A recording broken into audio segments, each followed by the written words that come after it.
Hello everyone, कैसे हो आप सभी लोग। आई होप आप बहुत अच्छे होंगे और अच्छे से तैयारी भी चल रही होगी। सो आज हम करने वाले हैं जनरल अवेयरनेस का मॉक टेस्ट नंबर 9। टोटल आपके इसमें 50 क्वेश्चंस रहेंगे।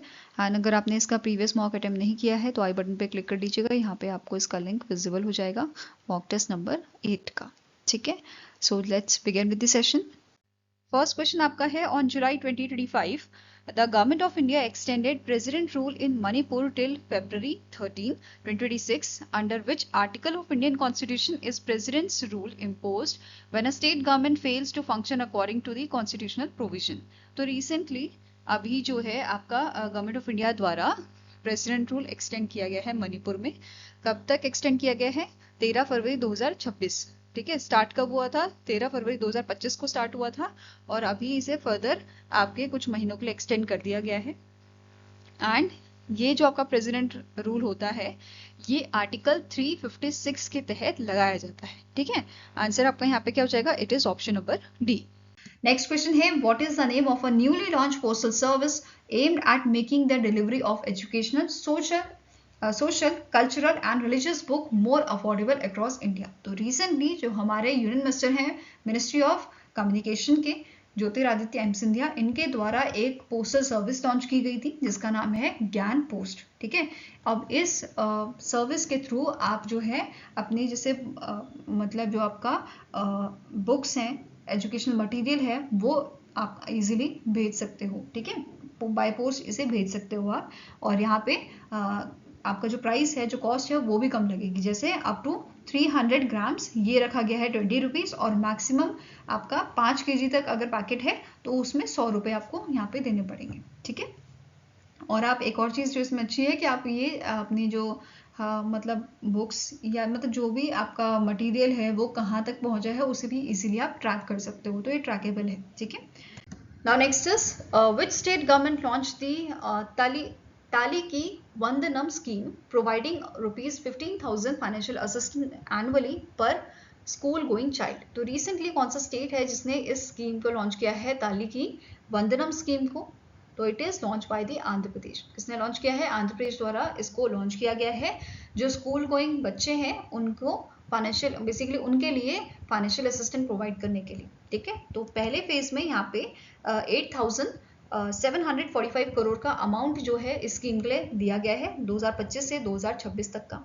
ठीक है, इस स्कीम में ऐसे स्टूडेंट जो फर्स्ट क्लास से आपके 12th क्लास तक के बच्चे हैं जो गवर्नमेंट या प्राइवेट स्कूल में जा रहे हैं, ठीक है, उनके लिए ये फाइनेंशियल असिस्टेंट बेसिकली प्रोवाइड करता है। अब इसके लिए भी एलिजिबिलिटी क्राइटेरिया है। क्या क्राइटेरिया है?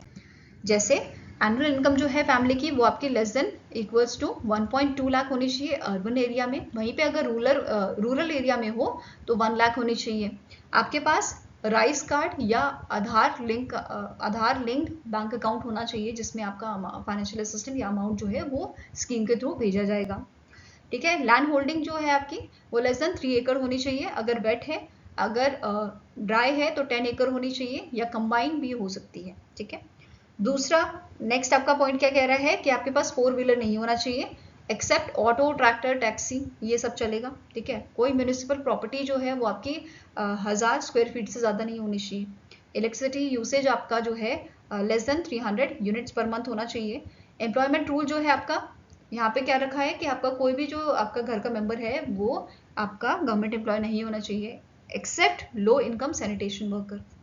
नेक्स्ट पॉइंट क्या बोल रहा है? जो चाइल्ड है उसकी अटेंडेंस 75% होनी चाहिए और वो किसी ITI, पॉलिटेक्निक या RGUKT से में एनरोल नहीं होना चाहिए। ठीक है, इसके अलावा यहाँ पे जो आपके ऑर्फन्स हैं and verified orphans and street childrens वो भी एलिजिबल है इस स्कीम के लिए। नेक्स्ट आपका क्वेश्चन है, who was honoured with the prestigious national Hem Bahadur Mala award 2080 in Nepal. So 2080 से कंफ्यूज मत होना, नेपाल में आपका हिंदू कैलेंडर चलता है उसके अकॉर्डिंग 2080 अभी चल रहा है। ठीक है, एंड आपका हेम बहादुर माला अवार्ड जो है ये दिया गया है 25th chief justice of Nepal जिनका नाम है कल्याण श्रेष्ठा। ठीक है, इनको ये अवार्ड दिया गया है and it was presented by the current chief justice जिनका नाम है प्रकाश मान सिंह रॉथ। ठीक है, अब जिस इवेंट में इनको प्राइज दिया गया था, ये अवार्ड दिया गया था, इसको ऑर्गेनाइज किया था public administration association of Nepal ने along with the salt trading corporation in Kathmandu Nepal. ये इवेंट आपका हुआ था, ठीक है। और प्राइज मनी की बात करें तो 2 लाख नेपाली रुपीज यहाँ पे एज अ अवार्ड दिया गया है, ठीक है। नाउ जो ये अवार्ड है इसको स्टैब्लिश कब किया गया था? इन द ईयर 2003 इसको स्टैब्लिश किया गया था। नेक्स्ट क्वेश्चन है, the ministry of home affairs recently approve the renaming of a Jalalabad town in Shahjahanpur district of Uttar Pradesh to celebrate its cultural and religious heritage. What is the new name given to this town? तो recently आपका जो ministry of home affairs है इन्होंने approve किया है कि जो आपका जलालाबाद टाउन है इसको रीनेम किया जाए एज अ परशुरामपुरी, ठीक है। बेसिकली ये आपका परशुरामपुरी जो नाम रखा गया है, क्यों रखा गया है? क्योंकि ये जन्म भूमि है परशुराम जी की, ऐसा माना जाता है, ठीक है।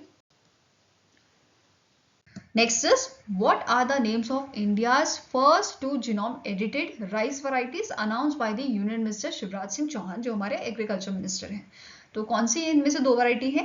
तो आपको आंसर यहाँ पे क्या हो जाएगा? इट इज DRR धान 100 कमला एंड पूसा DSC राइसवा। ये आपका आंसर है कि ये दोनों जो आपकी राइस वैरायटी है ये पहली 2 जीनोम एडिटेड राइस वैरायटीज आपकी रिसेंटली अनाउंस की गई है, ठीक है। तो answer here is option number B.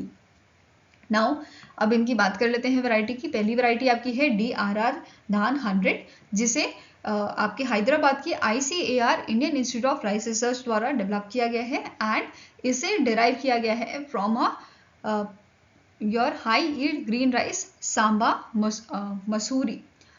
इस वाली वैरायटी से आपकी नई वैरायटी जो है जीनोम एडिटेड उसको डिराइव किया गया है।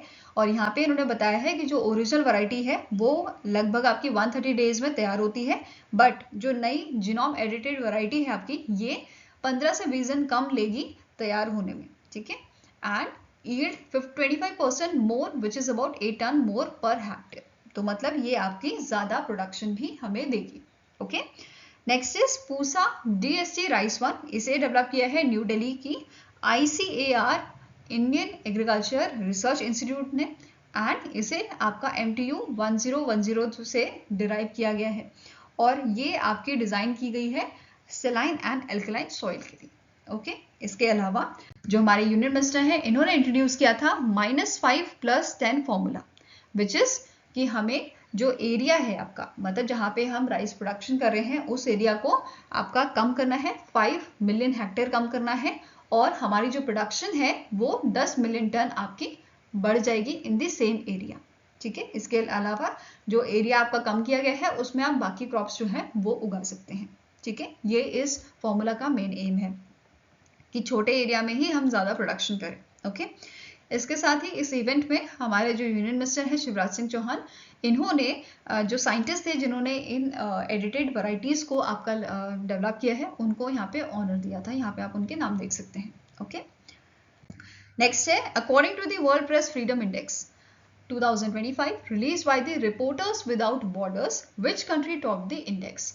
तो अभी यहाँ पे वर्ल्ड प्रेस फ्रीडम इंडेक्स की बात हुई है, तो वर्ल्ड प्रेस फ्रीडम डे जो है इसकी बात भी कर लेते हैं। इसको आपका ऑब्जर्व किया जाता है 3 मई को एंड 3 मई से पहले, मतलब वर्ल्ड प्रेस फ्रीडम डे आपका आने से पहले ही ये रिपोर्ट आपकी रिलीज हुई थी, ये इंडेक्स आपका रिलीज किया गया था, ठीक है। और इस इंडेक्स के अकॉर्डिंग सबसे ज्यादा जो फ्रीडम है प्रेस को वो कौन सी कंट्री में है? नॉर्वे में है, ठीक है। आंसर यहाँ पे आपका क्या हो जाएगा? It is option number B, मतलब 180 में से नॉर्वे कंट्री आपकी है जहां पे फ्रीडम है प्रेस को सबसे ज्यादा एंड इसका स्कोर कितना है? 92.31। नॉर्वे के बाद नंबर आता है आपका एस्टोनिया का, followed by Netherland, Sweden, Finland, Denmark, Ireland, Portugal, then Switzerland and Czechia, ठीक है। तो ये टॉप 10 आपकी कंट्रीज थी जिनको सबसे ज्यादा फ्रीडम है, ठीक है। अब ये जो इंडेक्स है वो आपका बेस होता है 5 इंडिकेटर्स पे। कौन कौन से इंडिकेटर्स हैं? Political indicator, economic indicator, legislative indicator, socio culture indicator and security indicator, ठीक है। अभी हमने बात की टॉप कंट्रीज की, अब बात करते हैं बॉटम कंट्रीज की। बॉटम कंट्रीज में नाम आपका आता है ईरान का, सीरिया का, China, north Korea and Eritrea, ठीक है। अब बात करेंगे इंडिया की।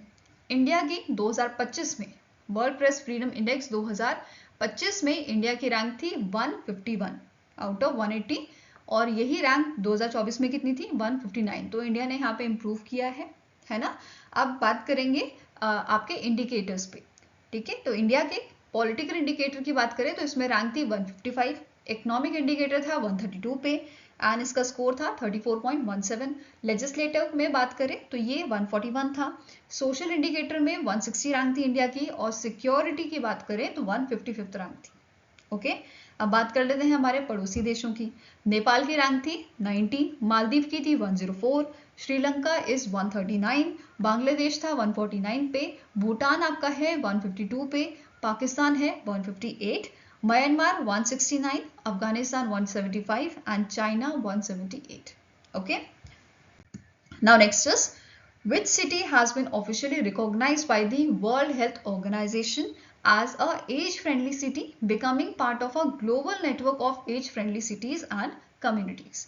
तो recently इंडिया की जो कोजिकोड सिटी है केरला में, इसको रिकॉग्नाइज किया गया है as a age friendly city, ठीक है।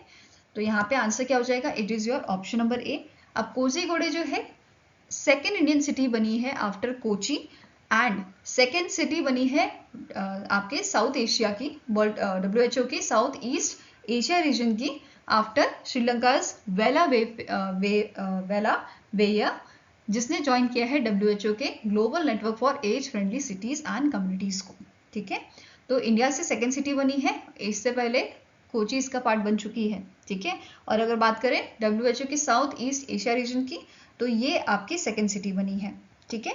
इसी के साथ कोजिकोडे को सेकेंड इंटरनेशनल ऑनर मिला है ये। इससे पहले जो कोजिकोडे है इसे यूनेस्को सिटी ऑफ लिटरेचर का ऑनर भी दिया गया है, रिकॉग्निशन भी दिया गया है। Okay, next is which state is set to collaborate with Madhya Pradesh to establish India's first interconnected cheetah conservation corridor spanning 70,000 square kilometer? तो इनमें से कौन सा स्टेट है, कौन सा राज्य है जिसने क्या बोला है, ये कोलैबोरेट करेगा मध्य प्रदेश के साथ स्टैब्लिश करने के लिए इंडिया का पहला इंटर स्टेट चीता कंजर्वेशन कॉरिडोर? तो आंसर यहाँ पे आपका हो जाएगा मध्य प्रदेश के साथ कोलैबोरेशन किया जा रहा है राजस्थान का, ठीक है। तो answer is option number C. अब यहाँ पे जो चीता है वो आराम से राजस्थान और मध्य प्रदेश दोनों ही जगह में आराम से घूम पाएंगे। ओके, तो 17,000 स्क्वायर किलोमीटर का ये कॉरिडोर रहेगा जिसमें से ज़्यादा पोर्शन आपका एमपी में है 10,500 स्क्वायर किलोमीटर का और 6,500 स्क्वायर किलोमीटर का आपका राजस्थान में पार्ट रहेगा। इसी के साथ इस कॉरिडोर के तहत जो पलपुर कुनो नेशनल पार्क है एंड गांधी सागर सेंचुरी मध्य प्रदेश में, ये आपकी लिंक की जाएंगी Mukundara hills tiger reserve in Rajasthan, ठीक है, इसके साथ। नाउ नेक्स्ट आपको क्वेश्चन है, according to the brand finance insurance 100/2025 report, LIC that is Life Insurance Corporation of India is the dash strongest insurance brand in the world। अगर हम strongest की बात कर रहे हैं वर्ल्ड में तो LIC जो है वो आपका थर्ड नंबर पे आता है। वहीं पे अगर हम मोस्ट वैल्यूएबल ब्रांड की बात कर रहे हैं ग्लोबली, इन दैट केस आपका LIC जो है वो 12th पोजीशन पे आता है, ठीक है, मोस्ट वैल्यूएबल इंश्योरेंस ब्रांड में। वहीं पे LIC ने जो है 17% का यहाँ पे इंक्रीज शो किया है ईयर ऑन ईयर बेसिस पे and it's stand alone net profit for the Q3 of financial year 2025 was 11,056.47 crore, ठीक है। यहाँ तक LIC आपका पहुंच गया है। वहीं पे SBI लाइफ इंश्योरेंस जो है इसकी रैंक थी आपके 76th on the list of most valuable insurance brand.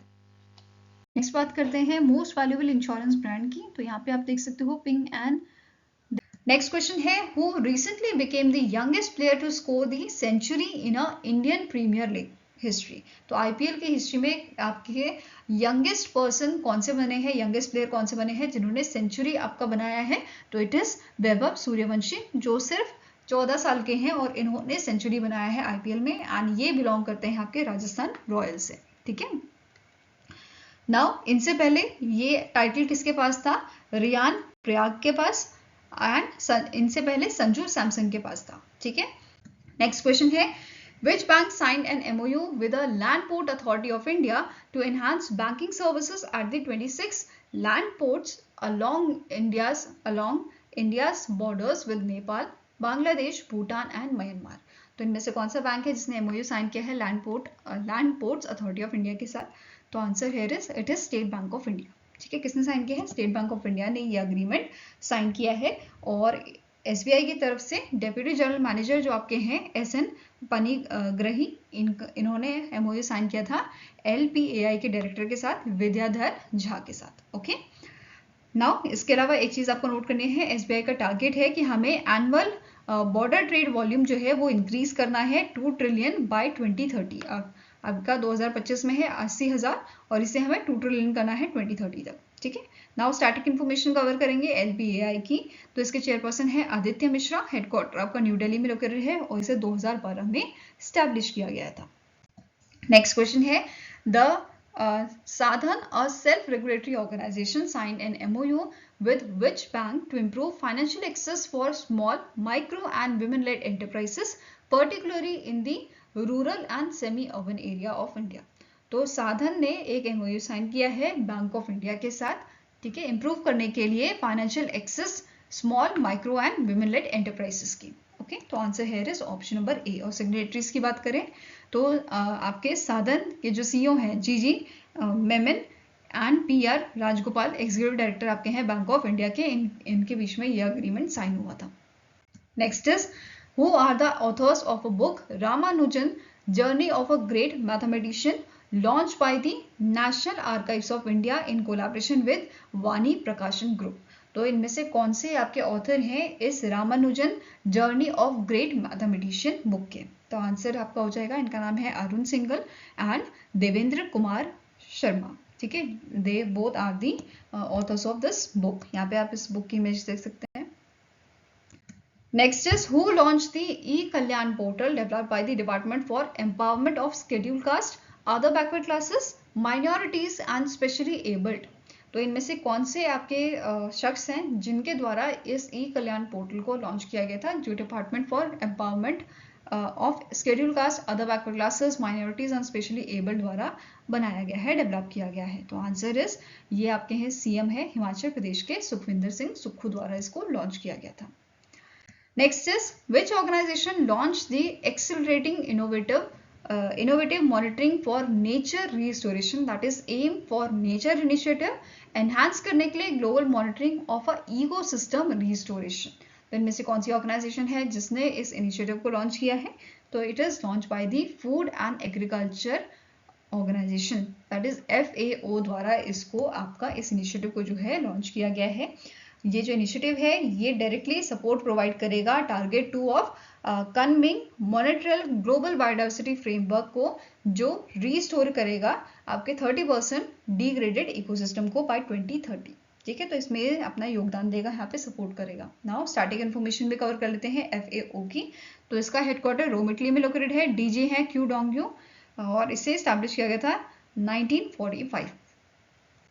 इसके अलावा कुछ की हाईलाइट देख लेते हैं इस इनिशिएटिव के। इस इनिशिएटिव का फुल फॉर्म क्या है? Accelerating innovative monitoring for nature restoration. Launch किसने किया? अभी हमने पढ़ा, FAO ने इसे लॉन्च किया है। 4 साल का आपका इनिशिएटिव है, 2025 से 2028 का ये आपका रहेगा। ठीक है, इसमें जो फंडिंग सपोर्ट है वो यूके ने प्रोवाइड किया है 7 मिलियन ग्रेट ब्रिटिश पाउंड्स, या आप इसको 9.38 मिलियन $US का भी अमाउंट बोल सकते हैं। ठीक है, इनिशियल पायलट प्रोजेक्ट्स आपके चलाए जाएंगे ब्राजील और पेरू में। ओके, इसका पर्पस क्या है? अभी हमने पढ़ा कि एनहांस करना है ग्लोबल इकोसिस्टम रिस्टोरेशन मॉनिटरिंग को, और इसका फोकस किस में रहेगा?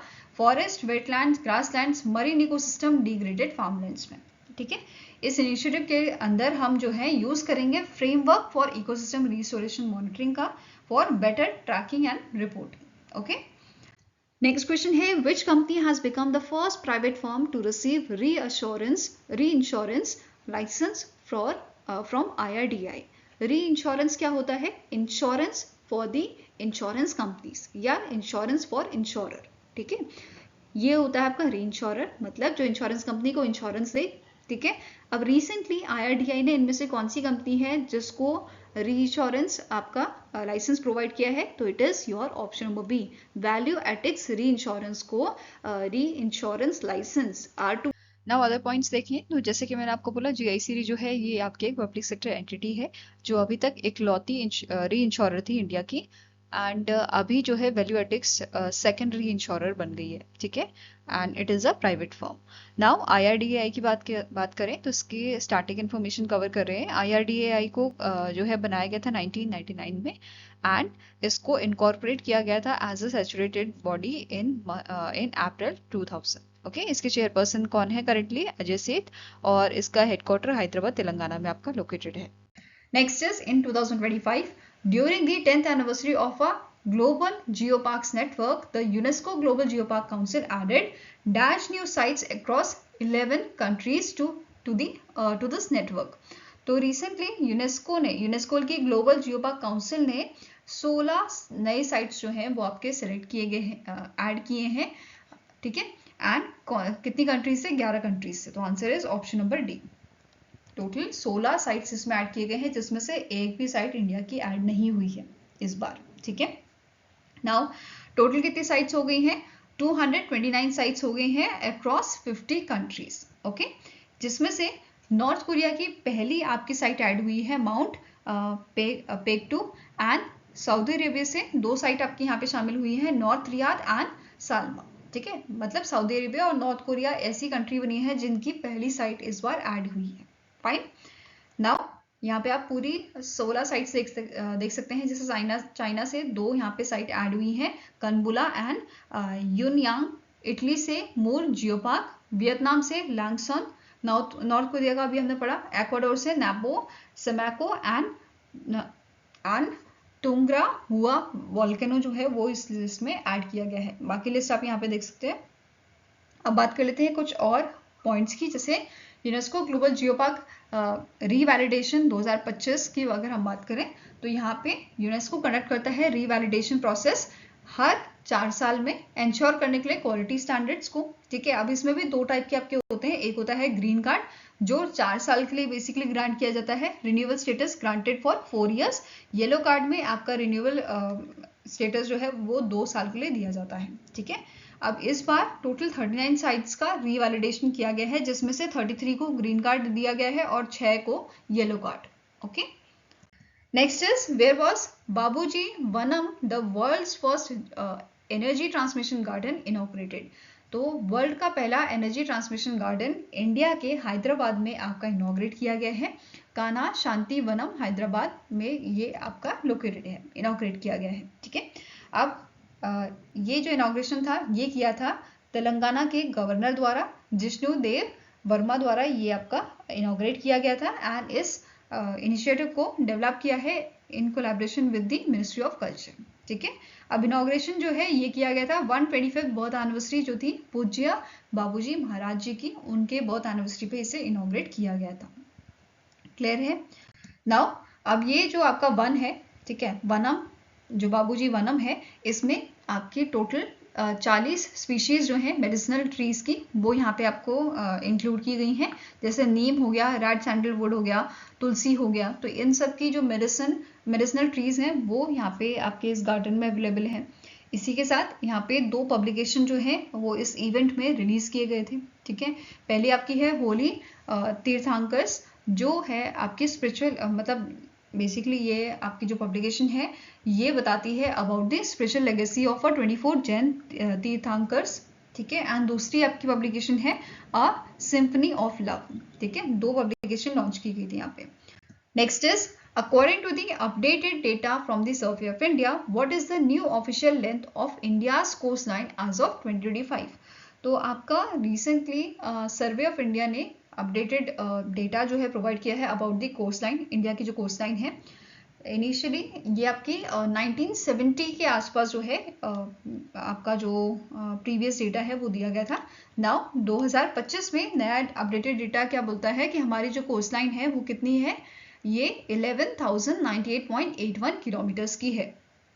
अर्लियर इट वॉज 7,516.60 किलोमीटर्स जो 1970s में दी गई थी, ठीक है। अभी जो इंक्रीज हमें देखने को मिला है नियरली 50% का ये हमको इंक्रीज देखने को यहाँ पे मिला है, ठीक है। नाउ इसके साथ यहाँ पे अदर अपडेट्स क्या है, जैसे आपका स्टेट जिसमें लॉन्गेस्ट कोस्ट लाइन है वो आपका आ जाता है गुजरात। अगर शॉर्टेस्ट की बात करें, शॉर्टेस्ट कोस्ट लाइन की, तो ये आपकी है गोवा में। यूटीज की बात करें तो लॉन्गेस्ट आपकी है अंडमान एंड निकोबार आइलैंड में, वहीं पे शॉर्टेस्ट आपकी कोस्ट लाइन है पुडुचेरी में। फाइन। नाउ स्टैटिक इन्फॉर्मेशन भी कवर करते हैं सर्वे ऑफ इंडिया की। इसके current survey journal of India है हितेश कुमार एस माकवाना, हेडक्वार्टर्स का देहरादून उत्तराखंड में है और इसकी शुरुआत 1767 में की गई थी। नेक्स्ट क्वेश्चन है Bajaj Allianz life insurance recently acquired 2.1% stakes in which company for ₹65.5 crore. तो इनमें से कौन सी कंपनी है जिसमें बजाज आलियांज लाइफ इंश्योरेंस ने रिसेंटली 2.1% स्टेक जो है वो एक्वायर किए हैं, वो खरीदे हैं? तो it is JM financial home loans. ठीक है, किसमें किया है? जेएम फाइनेंशियल होम लोन्स में बजाज आलियांज लाइफ इंश्योरेंस जो है इन्होंने एक्वायर किया है 2.1% का स्टेक। ओके, नेक्स्ट आपका क्वेश्चन है which institute has launch the submarine cable project to enhance long term monitoring of a Indian ocean. तो इनमें से कौन सी ऑर्गेनाइजेशन है, ठीक है, कौन सा आपका इंस्टीट्यूट है जिसने सबमरीन केबल प्रोजेक्ट को लॉन्च किया है? किस चीज़ के लिए?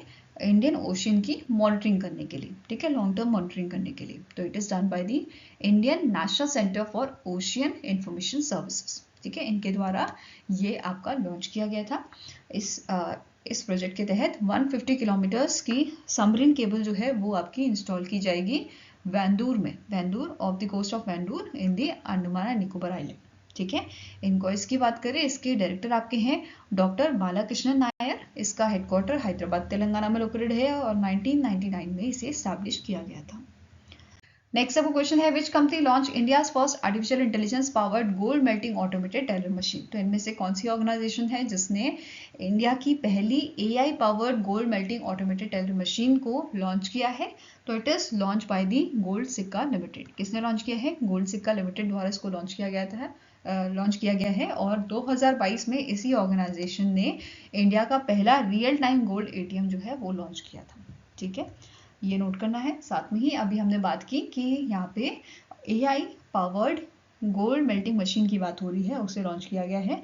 तो ये जो एआई पावर्ड मशीन है ये क्या करेगी? इस मशीन के तहत, इस मशीन का फंक्शन क्या है? यहाँ पे इस मशीन से आप गोल्ड खरीद सकते हो, बेच सकते हो, एक्सचेंज करा सकते हो। तो ये सारी चीज़ें आप यहाँ पे परफॉर्म कर सकते हो। ठीक है, यहाँ पे क्या होगा, जैसे ही आप गोल्ड से दोगे वो मेल्ट करेगा और अगर आपको उसके एक्सचेंज में पैसे चाहिए तो वो आपके बैंक अकाउंट में डायरेक्टली ट्रांसफ़र हो जाएंगे। और इन केस कोई यहाँ पे धांधलेबाजी करने की कोशिश करेगा, इन दैट केस ये मशीन ऑटोमेटिकली जो पुलिस स्टेशन है उसके बारे में, आपके बारे में उस पुलिस स्टेशन में इंफॉर्मेशन पहले ही पहुंचा देगी। ठीक है, Now next आपका क्वेश्चन है the union cabinet approved a subsidy of rupees dash पर 14.2 kg LPG cylinder for up to 9 refills per year and rupees 2,200 government support per connection for प्रधानमंत्री उज्ज्वला योजना बेनिफिशरीज इन फाइनेंशियल ईयर 2026। तो recently हमारी जो union government है उन्होंने 300 रुपये की सब्सिडी देने की यहाँ पे बात की है। ठीक है, नाउ अब यहाँ पे अगर हम बात करें स्टेट वाइज प्रधानमंत्री उज्ज्वला योजना की, अगर हम प्रोग्रेस की बात करें, ये डेटा आपका है आज ऑफ दिसंबर 2024। ठीक है, तो हाईएस्ट यहाँ पे जो स्टेट रहा है ये है आपका Uttar Pradesh, followed by Bihar, then third number पे वेस्ट बंगाल आता है, फोर्थ पे आपका मध्य प्रदेश एंड फिफ्थ पे आता है आपका महाराष्ट्र। ठीक है, टॉप 5 स्टेट्स ये आपके थे। नाउ बात करते हैं प्रधानमंत्री उज्ज्वला योजना की, जिसकी शुरुआत आपकी 2016 में की गई थी। ठीक है, इसका मेन पर्पस क्या था कि क्लीन कुकिंग फ्यूल जो है वो हम प्रोवाइड करें। ठीक है, जो आपकी रूरल एंड पुअर फैमिलीज है बेसिकली। ठीक है, और स्पेशली ये स्कीम लाई गई थी विमेंस के लिए। ओके, इसकी शुरुआत आपकी कहाँ से की गई थी? उत्तर प्रदेश से की गई थी। उत्तर प्रदेश में इसको लॉन्च किया गया था। ओके, एंड नोडल मिनिस्ट्री की बात करें तो ministry of petroleum and natural gas is the nodal ministry of this scheme. Eligibility की बात करें तो सबसे पहले विमेन जिसकी एज आपकी 18 ईयर्स है, ठीक है, ये एलिजिबल हैं। इनके पास कोई और अदर एलपीजी कनेक्शन नहीं होना चाहिए। तीसरा पॉइंट है कि आपकी अडल्ट विमेन जो बिलोंग करती हैं एससी, एसटी, प्रधानमंत्री Awas Yojana, most backward classes, इन सब कैटेगरीज से, then they are eligible for this scheme. इसके साथ ही ये जो हमारी स्कीम है ये सपोर्ट कर रही है सस्टेनेबल डेवलपमेंट गोल को, मतलब इसने आपका एडवांस बेसिकली कंट्रीब्यूट किया है सस्टेनेबल डेवलपमेंट गोल 3 में, which describes good health and wellbeing. Sustainable development goal 5, gender equality, SDG 7, affordable and clean energy, and SDG 30, which promote climate action. Okay. Now next up question है, which of the following option is correct with respect to quarterly bulletin of periodic labor force survey for April to June 2025, and it is released by NSO, National Statistics Office. NSO द्वारा इसको release किया गया है. आपको बताना है इनमें से कौन सा ऑप्शन आपका करेक्ट है. ठीक है. पहला स्टेटमेंट क्या बोल रहा है, जो अनएम्प्लॉयमेंट रेट है for both males and females जिनकी एज 15 ईयर्स है एंड अबव है, it was recorded as a 5.4% during the April to June 2025. Next कह रहा है जो आपका लेबर फोर्स पार्टिसिपेशन रेट है in a current weekly status for persons age 15 years and above, ये आपका देखा गया है 55.0% with a 57.1% in the rural areas और 50.6% ये अर्बन एरियाज में देखा गया है. नेक्स्ट आ जाता है workers population ratio in the current weekly status for persons aged 15 years and above, ये आपका 52% देखा गया है एट द नेशनल लेवल. ठीक है. नेक्स्ट आता है ऑन एवरेज 56.4 करोड़ पर्सन आपके ऐसे हैं, ठीक है, जो आपके एम्प्लॉयड हैं in India during this quarter which is your April to June 2025. Next statement कह रहा है सारे स्टेटमेंट्स आपके करेक्ट हैं, तो answer is option number A, that is all are correct, these statements are correct. इसके अलावा जो NSO है उन्होंने मंथली बुलेटिन भी रिलीज किया था जुलाई मंथ का, जिसमें अनएम्प्लॉयमेंट रेट जो देखा गया है वो आपका 5.2% जो है देखा गया है. ठीक है. एज कम्पेयर टू जून ये आपका कम हुआ है. नेक्स्ट स्टेटमेंट कह रहा है जो लेबर फोर्स पार्टिसिपेशन रेट है ये आपका जो है 54.9% देखा गया है in month of July. Then WPR जो है ये आपका देखा गया है रूरल एरियाज में, among persons age 15 years and above, ये बड़ा है and it increase to 54.4% in July 2025. Okay. Next is under the National Supercomputing Mission, how many supercomputers with a combined computing power of 35 petaflops have been deployed across India as announced by the Ministry of Electronics and Information Technology. तो कितने recently national super computing mission के तहत कितने super computer जो हैं वो आपके deploy किए गए हैं, तो ये 34 कंप्यूटर्स आपके हैं. ठीक है. कितने सुपर कंप्यूटर हैं, 34 आपके डिप्लॉय किए गए हैं IISc Bengaluru, IITs and CDAC जैसी जगहों पे इनको इंस्टॉल किया गया है. ठीक है. अब नेशनल सुपर कंप्यूटिंग मिशन की यहाँ पे बात हो रही है, तो इसको लॉन्च कब किया गया था, 2015 में लॉन्च किया था गवर्नमेंट ऑफ इंडिया ने. और यहाँ पे इसका मेन एम क्या था कि इंडिया का जो सुपर कंप्यूटिंग कैपेसिटी है उसको हमें एनहांस करना है, उसको हमें बूस्ट करना है. और इसे इंप्लीमेंट कौन कर रहा है, CDAC Pune along with IISc Bengaluru. ठीक है. टोटल बजट इसका कितना था आपका 1874 करोड़ का बजट के साथ इसको लॉन्च किया गया था 2015 में.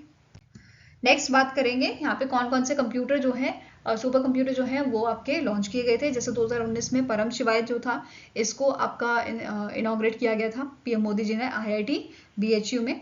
ठीक है. इसी के साथ प्रोजेक्ट एरावत भी आपका आया था 2022 में. फिर परम प्रवेगा जो है वो भी आया था. ठीक है. With a capacity of 3.3 petaflops. Then आपका परम रुद्र 2024 में लाया गया था. इसमें आपके 3 सुपर कंप्यूटर जो हैं 130 करोड़ के वो डेडिकेट किए गए थे हमारे नेशन को, PM मोदी जी ने किए थे. कहाँ पे ये आपके डिप्लॉय किए गए थे, पुणे में, न्यू दिल्ली में और कोलकाता में. ठीक है. इसके अलावा यहाँ पे एक आपका त्रिनेत्र कम्युनिकेशन सिस्टम जो है वो भी लाया गया था. ठीक है. डेवलप किसने किया है इसे, CDAC ने under your ministry of electronics and information technology, ताकि हमारा जो इंटरनल सुपर कंप्यूटर कनेक्टिविटी है उसको और अच्छा किया जा सके और उसे और एनहांस किया जा सके. ठीक है. Now next up question है, which Indian energy company recently become first company to join the global RE100 initiative committing to 100% renewable energy. तो recently जो सुजलॉन ग्रुप है उन्होंने ज्वाइन किया है RE100 इनिशिएटिव को.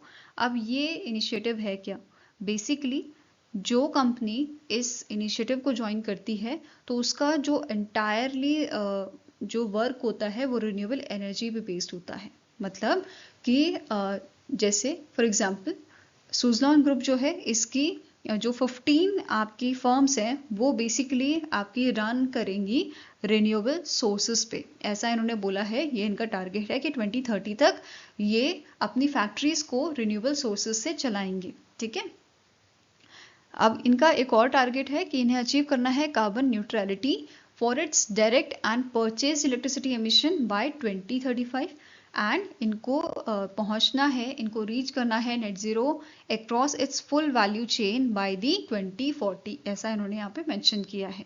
और अभी अभी अगर हम बात करें ग्लोबली तो RE100 इनिशिएटिव में आपके 400 से ज़्यादा फर्म्स जो हैं उन्होंने इसे ज्वाइन किया है। Fine. Now next up question है, recently Indian Oil Corporation Limited signed an MOU with which airline for the supply of sustainable aviation fuel। तो recently Indian oil corporation limited जो है इन्होंने टाई अप किया है, इन्होंने अग्रीमेंट साइन किया है आपकी एयर इंडिया के साथ, किस चीज़ के लिए, सप्लाई करने के लिए सस्टेनेबल एविएशन फ्यूल। और ये अग्रीमेंट क्यों साइन हुआ है, क्योंकि रिसेंटली जो इंडियन ऑयल कॉरपोरेशन लिमिटेड है इनको रिसीव हुआ है international sustainability and carbon certification carbon offsetting and reduction scheme for international aviation. ठीक है, तो ये सर्टिफिकेट इनको रिसीव हुआ है। आफ्टर दैट इन्होंने ये MOU साइन किया है एयर इंडिया के साथ। ठीक है, इनकी जो पानीपत वाली रिफाइनरी है वहाँ उसको ये सर्टिफिकेशन मिला है।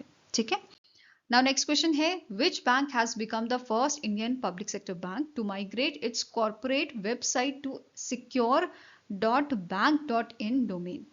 तो recently आपका जो है पंजाब नेशनल बैंक जो है वो पहला ऐसा बैंक बना है जिसने अपनी वेबसाइट जो है वो माइग्रेट कर ली है .bank.in डोमेन पे। ठीक है, answer here is option number A. RBI ने एक आपका जो है फ्रेमवर्क निकाला था, ठीक है, जिसके तहत 1 अक्टूबर तक सारे जो बैंक्स हैं उनको अपना डोमेन जो है माइग्रेट करना है .bank.in पे। ठीक है, क्यों करना है, बेसिकली ये सिक्योर है, ऐसा RBI ने बोला है, ये सिक्योर है, ये प्रिवेंट करेगा फिशिंग और फ्रॉड जैसी मतलब जो साइबर फ्रॉड्स होते हैं उससे ये बेसिकली हमें प्रिवेंट करेगा। ठीक है, अब PNB का क्या डोमेन हो गया आपका, pnb.bank.in। ठीक है, तो अब सारे बैंकों का जो है इंडियन बैंक जो है उनका डोमेन आपका ऐसा ही देखने को मिलेगा।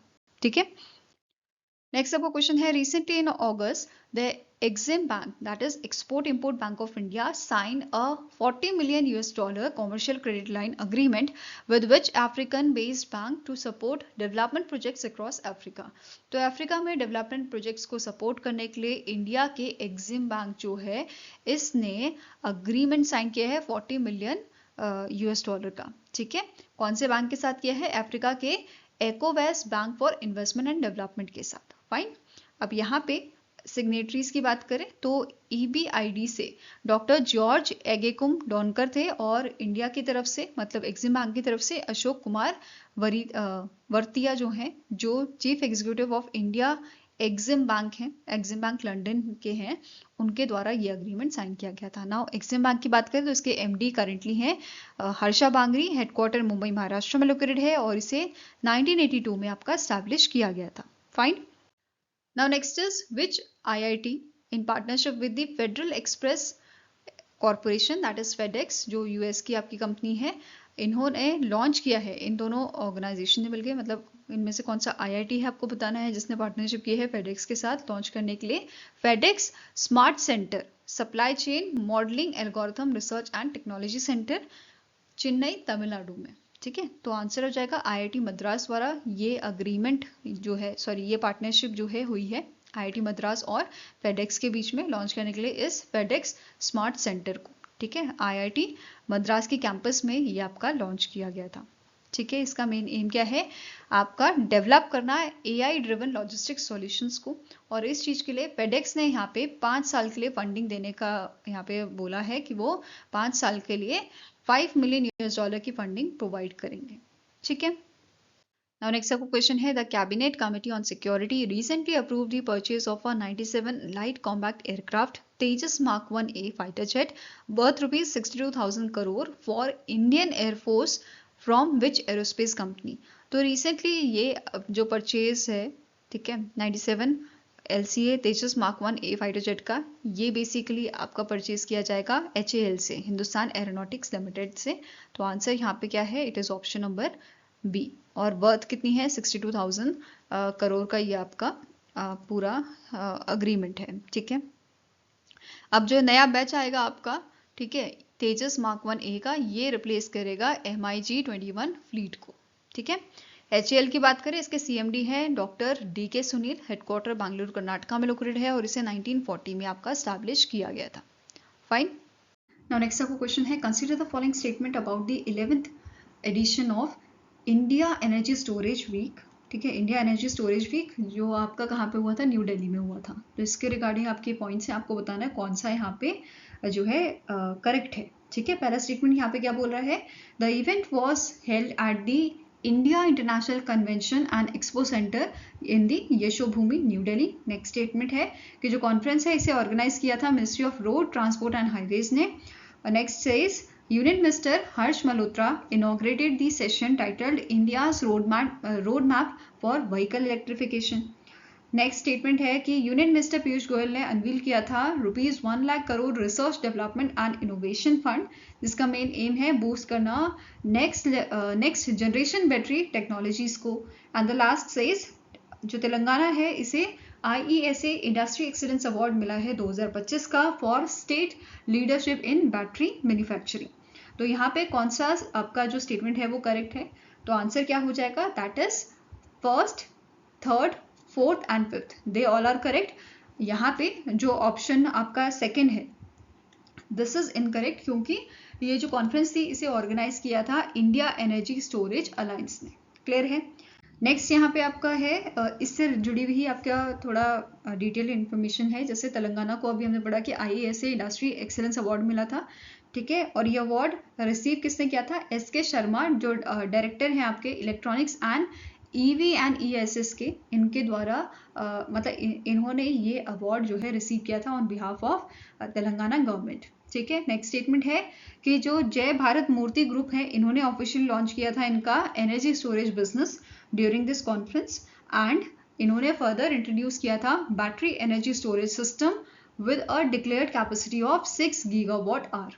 ठीक है, साथ में ही एक रिपोर्ट यहाँ पे जारी की गई थी ESA द्वारा, IESA इंडिया हाइड्रोजन रिपोर्ट इसका नाम था। और इस रिपोर्ट के अकॉर्डिंग इंडिया, यहाँ पे इस रिपोर्ट में मेंशन किया गया था इंडिया का जो हाइड्रोजन डिमांड है इट इज एक्सपेक्टेड कि ये आपका ग्रो करेगा CAGR of 3% reaching to 8.8 million metric ton per annum.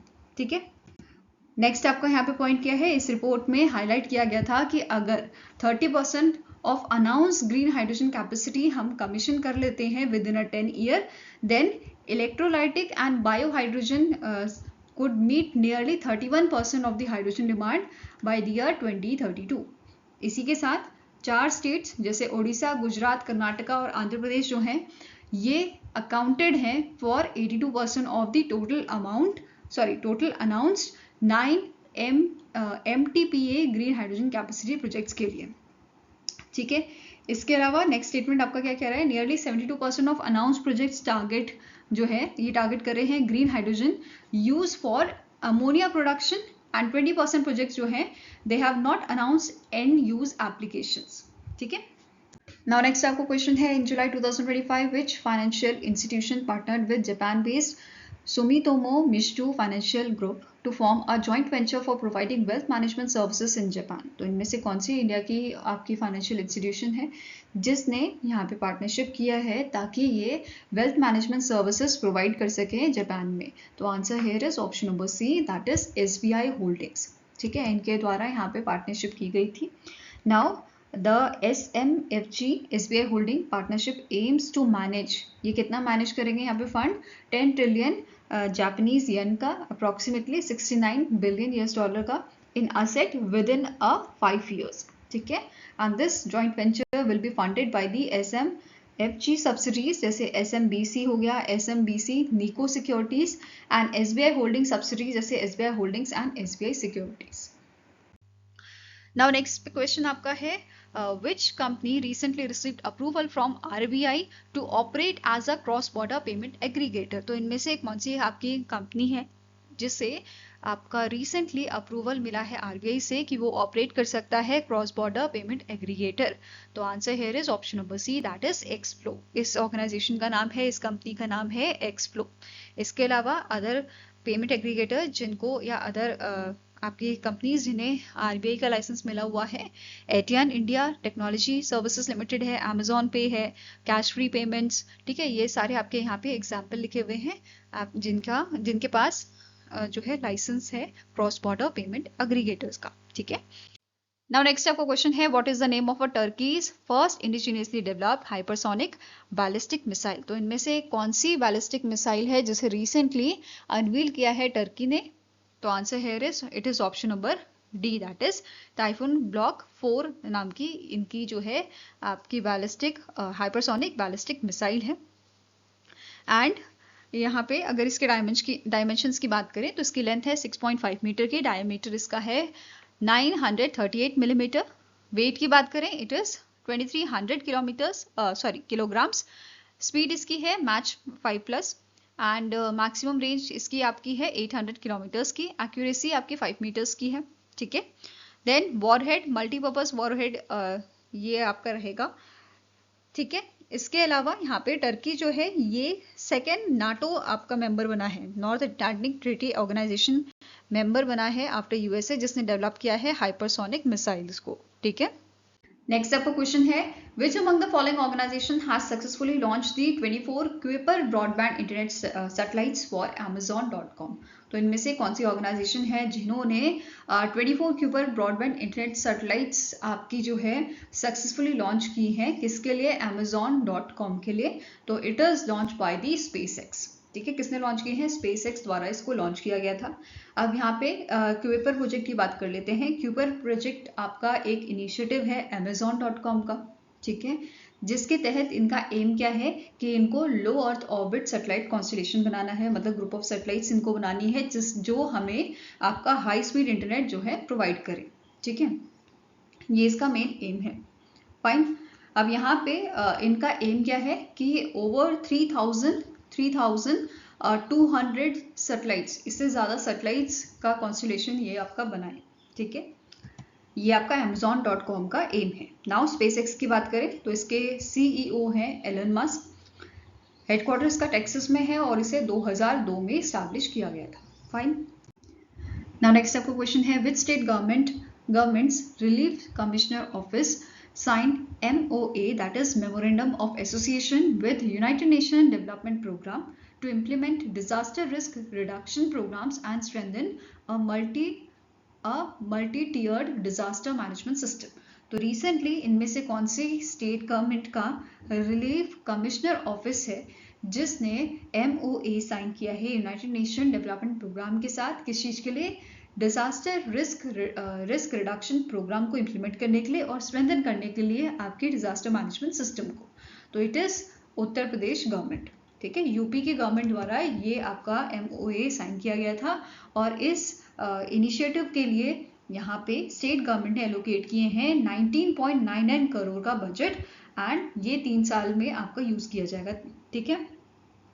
Next आपका क्वेश्चन है, the disaster management authority of it state launch the heat resilient Mudadi project in Mudadi panchayat to mitigate rising temperature cause by the extreme heat waves. तो इनमें से कौन सा state की disaster management authority द्वारा इसको लॉन्च किया गया है, हीट रेसिलेंट मुदादी प्रोजेक्ट को। तो it is launch by the Kerala management authority, Kerala disaster management authority द्वारा इसको आपका रिलीज किया गया है, ठीक है, मिटिगेट करने के लिए राइजिंग टेम्परेचर को which is caused by your heat waves, extreme heat waves, ठीक है।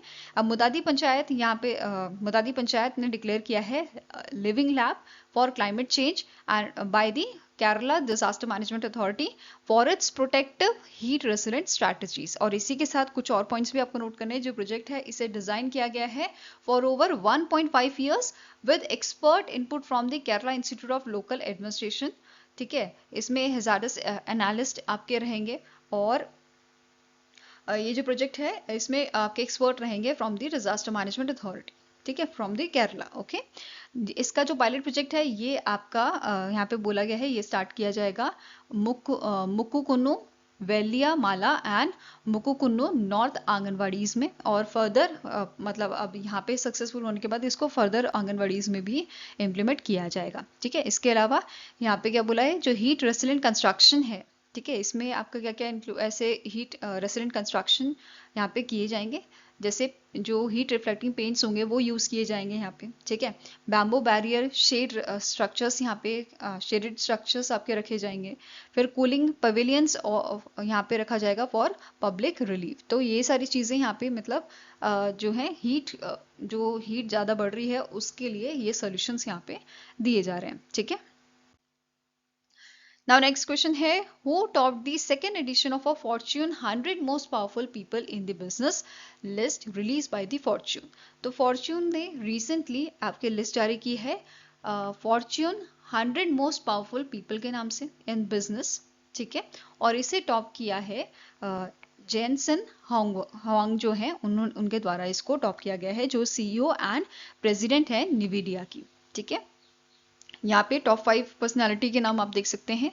जेनसन हुआंग, अभी हमने पढ़ा इनके बारे में। सेकंड नंबर पे थे सत्य नाडेला, थर्ड पे मार्क जुकरबर्ग, फोर्थ पे एलन मस्क एंड फिफ्थ पे आपके हैं वैंग चुआनफू। ओके, नाउ इंडिया की अगर बात करें तो इंडिया से मुकेश अंबानी जी 56 रैंक पे थे, रिलायंस इंडस्ट्रीज के मालिक, और गौतम अदानी जी 96 नंबर पे थे। ठीक है, इसके अलावा 6 नंबर पे थे आपके Sundar Pichai, then Ren Zhengfei, Sam Altman, Jamie Dimon 9th number पे, मेरी बारा 10th नंबर पे। ठीक है, ऐसे ही Julius Sweet, Jane Fraser, Andy Jassy, Lisa Su and Tim Cook, ये आपके 15th रैंकिंग पे थे। ठीक है, इसके अलावा इंडियन ओरिजिन के पर्सन्स जो इस लिस्ट में शामिल थे, जैसे नील मोहन जो सीईओ है यूट्यूब के, इनकी 83rd रैंक थी। ठीक है, 83 नंबर पे ये थे, और 62 नंबर पे डॉक्टर रेशमा केवाल रामानी जो है ये 62 नंबर पे थे, जो प्रेसिडेंट सीईओ है वर्टेक्स फार्मास्यूटिकल्स के। फाइन, नाउ नेक्स्ट आपका क्वेश्चन है, Goldman Sachs has received India's GDP forecast to %% for calendar year 2025। So recently Goldman Sachs जो है इन्होंने इंडिया की जीडीपी जो है वो पहले से कम करी है। पहले प्रिडिक्ट की थी इन्होंने, प्रिडिक्शन जो दी थी वो 6.6% की थी फॉर कैलेंडर ईयर 2025। अब इन्होंने इसको रिवाइज करके कितना कर दिया है, 6.5% इन्होंने जो है रिवाइज इसे किया है। तो आंसर यहाँ पे आपका हो जाएगा, it is option number C. इसके अलावा कैलेंडर ईयर 2026 का जो प्रिडिक्शन है वो इन्होंने रखा है 6.4% पे, earlier it was also the 6.6%। Fine, इसके अलावा आप स्टैटिक इन्फॉर्मेशन कवर करते हैं गोल्डमैन सैच ग्रुप की। तो इसके चेयरमैन एंड सीईओ हैं डेविड मिशेल सोलोमन, हेडक्वार्टर इसका न्यूयॉर्क में लोकेटेड है, और इसकी शुरुआत 1869 में आपकी की गई थी। Now next question है, IDFC First Bank partnered with which remittance provider to launch Remit First to India, a digital platform for NRIs to send money to India।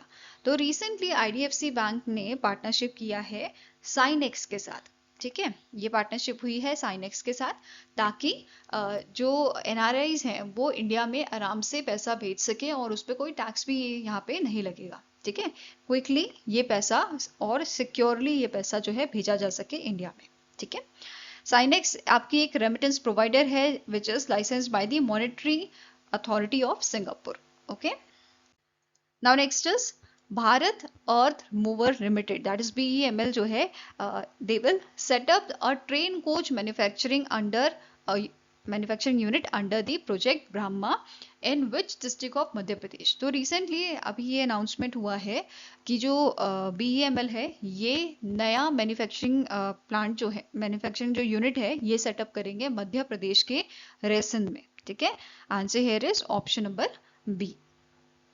ये यूनिट जो है ये सेटअप की जाएगी आपकी गोहरगंज उमारिया इन रेसन MP, और इसका टोटल कॉस्ट आपका होगा 1800 करोड़ का। Under the project it will be constructed under the project Brahma BEML rail hub for manufacturing. ठीक है, इस प्रोजेक्ट के तहत इसको कंस्ट्रक्ट किया जाएगा, और इनिशियल प्रोडक्शन कैपेसिटी जो इस यूनिट की रहेगी वो रहेगी आपकी 125 से 200 कोचेस के बीच में, एंड फर्दर इसको इंक्रीज करके 1100 कोचेस में जो है आपका इंक्रीज किया जाएगा with in a 5 year. Okay, now next is DSP Mutual Fund launch India's first passive flexi cap fund, the DSP Nifty 500 Flexi Cap Quality 30 Index Fund in partnership with which organization? तो DSP mutual fund जो है इन्होंने launch किया है इनका नया DSP Nifty 500 Flexi Cap Quality 30 Index Fund, ठीक है। ये फंड इन्होंने लॉन्च किया है in partnership with the national stock exchange. इनके साथ मिलके इन्होंने ये इंडेक्स फंड आपका जारी किया है जिसमें से जो है 30 हाई क्वालिटी स्टॉक्स सेलेक्ट किए जाएंगे आपके 10 निफ्टी 100 से, 10 निफ्टी मिड कैप 150 से और निफ्टी स्मॉल कैप 250 से 10-10 यहाँ से आपकी क्वालिटी स्टॉक्स जो हैं, हाई क्वालिटी स्टॉक्स जो हैं वो यहाँ पे सेलेक्ट किए जाएंगे आपके क्वालिटी 30 इंडेक्स फंड के लिए, ठीक है।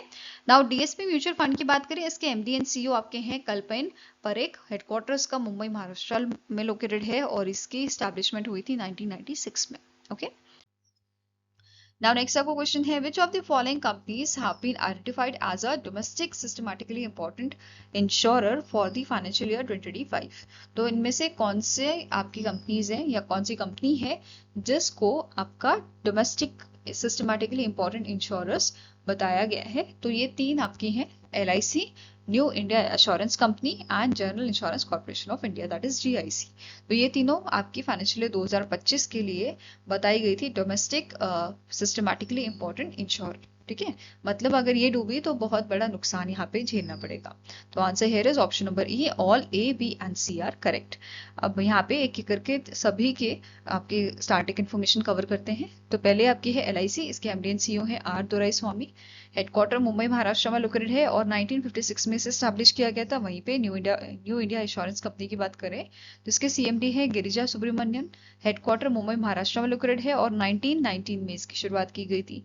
नेक्स्ट आता है GIC री, CMD इसके हैं रामा स्वामी नारायण। हेडक्वार्टर इसका लोकेटेड है आपको मुंबई महाराष्ट्र में और स्टैब्लिश इसे किया गया था 1972 में।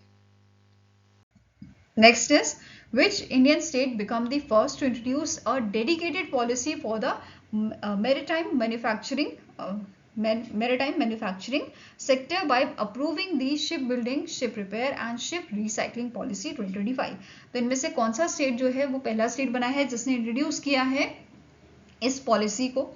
तो it is introduce by the Maharashtra. Maharashtra पहला स्टेट बना है जिसने इसे इंट्रोड्यूस किया है और इसके तहत महाराष्ट्र का एम क्या है कि महाराष्ट्र को मैरीटाइम हब बनना है, ठीक है। महाराष्ट्र को हमें कन्वर्ट करना है, ट्रांसफॉर्म करना है मैरीटाइम हब में with the investment through 6,600 crore by 2030 and with generating 40,000 jobs, ठीक है। इसी के साथ दूसरा टारगेट क्या है कि हमें 2047 तक 18,000 करोड़ की इन्वेस्टमेंट करनी है और 3.3 लाख की जॉब जो है वो हमें क्रिएट करनी है मैरीटाइम सेक्टर में। इसके अलावा आपको नोट करना है कि जो ये पॉलिसी है इसे इम्प्लीमेंट कौन करेगा? इसे इम्प्लीमेंट और मॉनिटर किया जाएगा महाराष्ट्र मैरीटाइम बोर्ड द्वारा। इसके अलावा यहाँ पे फाइनेंशियल इंसेंटिव जो है वो भी प्रोवाइड किया जाएगा, जैसे कैपिटल सब्सिडी आपको दी जाएगी 15% of the project cost. Skill development support की बात करें तो अप टू 1 करोड़ पर प्रोजेक्ट ये दिया जा सकता है।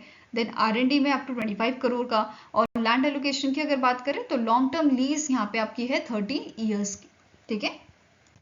Next is, as per the insolvency process, which bank acquired 25.18% equity share in the Future Generali India Life Insurance Company Limited for the 57 crore? तो आपका रिसेंटली कौन सा बैंक है जिसने 25.18% के इक्विटी शेयर एक्वायर किए हैं future generally India life insurance company limited में? तो it is your central bank of India. कौन सा बैंक है? It is central bank of India. और रिसेंटली इस बैंक ने 24.91% के स्टेक जो है वो एक्वायर किए हैं future generally India insurance company में, ठीक है। और इसका अमाउंट आपका है ₹451 करोड़ का, ठीक है। नाउ सेंट्रल बैंक की बात करें तो इसका हेडक्वार्टर मुंबई महाराष्ट्र में लोकेटेड है। 1911 में इसको जो है स्टैब्लिश किया गया था और टैगलाइन है central to you since 1911। Next question है, which company introduce the 2 new child insurance plan जिसका नाम है smart future star and smart platina young achiever? तो इनमें से कौन सी कंपनी है जिसने इन प्लान्स को लॉन्च किया है? तो it is launch by the SBI life insurance, ठीक है। किसने लॉन्च किया है? SBI लाइफ ने इसे लॉन्च किया है।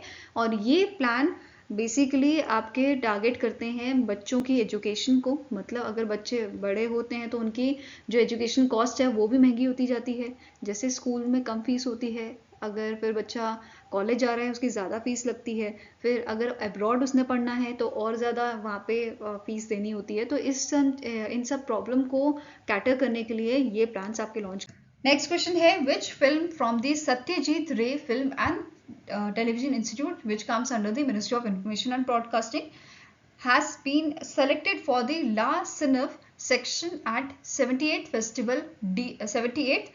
फेस्टिवल डी कांस, या कान फेस्टिवल जो आप बोल सकते हो, 78 जो आपका फ्रांस में अभी स्टार्ट हुआ है, आज स्टार्ट हुआ है 13 मई से, और ये 24 मई तक आपका चलेगा। ठीक है, कौन सी यहाँ पे फिल्म जो है सेलेक्ट की गई है, इसका नाम है a doll made up of a clay. ठीक है, a doll made up of a clay, ये आपका जो है मूवी यहाँ पे सेलेक्ट की हुई है। ठीक है, अब जो मूवी है इसको लिखा किसने है और डायरेक्ट किसने किया है, कोको गैब्रिया वेरिया, एंड इसे प्रोड्यूस किया है साहिल मनोज इंगल ने। ठीक है, अब बात करें इस इंस्टीट्यूशन की, Satyajit Ray film and television institute की, तो इसकी शुरुआत 1995 में हुई थी। हेडक्वार्टर कोलकाता वेस्ट बंगाल में लोकेटेड है और इसके प्रेसिडेंट है Suresh Gopi. Next up question है, in April 2025, the Reserve Bank of India extended the deadline for the banks to deploy note sorting machine compliant with the latest Bureau of Indian Standard to which date? तो यहाँ पे इन्होंने extend की है date 1 नवंबर 2025 तक। ठीक है, 1 मई आपकी पहले यहाँ पे दी गई थी डेट कि 1 मई से इफेक्ट में आना चाहिए ये चीज़, बट अब इसे फर्दर एक्सटेंड कर दिया गया है 1 नवंबर 2025 से। क्लियर है? नाउ नेक्स्ट बात करेंगे, रिसेंटली महाराष्ट्र गवर्नमेंट ने अनाउंस किया है कि ये इंश्योरेंस कवरेज जो है वो देंगे गोविंदास को ऑफ दही हांडी। आप सभी को पता है कृष्ण जन्माष्टमी आने वाली है और इसी की वजह से महाराष्ट्र की गवर्नमेंट ने ये चीज़ अनाउंस की है। ठीक है, जैसे यहाँ पे आप सभी को पता है कि एक पिरामिड बनाया जाता है। ठीक है, और जो ऊपर आपका फर्स्ट पर्सन होता है, ठीक है, वो आपका दही मतलब जो हांडी है उसको फोड़ने का काम करता है, और इस प्रोसेस में जो है काफ़ी लोग इंजर्ड भी हो जाते हैं, जिसकी वजह से ये आपका इंश्योरेंस कवरेज अनाउंस किया गया है बाय दी महाराष्ट्र गवर्नमेंट। ठीक है, यहाँ पे क्या बोला गया है कि महाराष्ट्र गवर्नमेंट प्रोवाइड करेगी इंश्योरेंस आपका 1.5 लाख का दही हांडी पार्टिसिपेंट्स को। प्रीमियम कॉस्ट इसकी आपकी 75 रुपीज़ पर पार्टिसिपेंट है। ठीक है, एंड इंश्योरेंस प्रोवाइडर कौन रखा गया है, ओरिएंटल इंश्योरेंस कंपनी यहाँ पे आपकी इंश्योरेंस प्रोवाइडर है। ठीक है, नेक्स्ट आता है फंडिंग की बात करें अगर 1.12 करोड़ की यहाँ पे जो है एलोकेशन दी गई है from the sports development fund, and इसे इम्प्लीमेंट कौन करेगा, महाराष्ट्र स्टेट दही हांडी Govinda association along with the sports and youth services department. तो ये आपका यहाँ पे ये अनाउंसमेंट महाराष्ट्र गवर्नमेंट द्वारा किया गया था। फाइन, आई होप गाइस आपको ये वीडियो पसंद आया हो। पसंद आए तो लाइक एंड शेयर जरूर कीजिएगा, और हमारे साथ जुड़ने के लिए हमारे चैनल को सब्सक्राइब कर सकते हैं। अगर आपके कुछ सजेशन है तो आप हमें मेल कर सकते हैं benchmarkstudy007@gmail.com पे, या फिर आप हमें कमेंट सेक्शन में भी लिख सकते हैं। सो मिलेंगे ऐसे ही नेक्स्ट वीडियो के साथ। Till then take care, have a nice day and all the best for your preparations.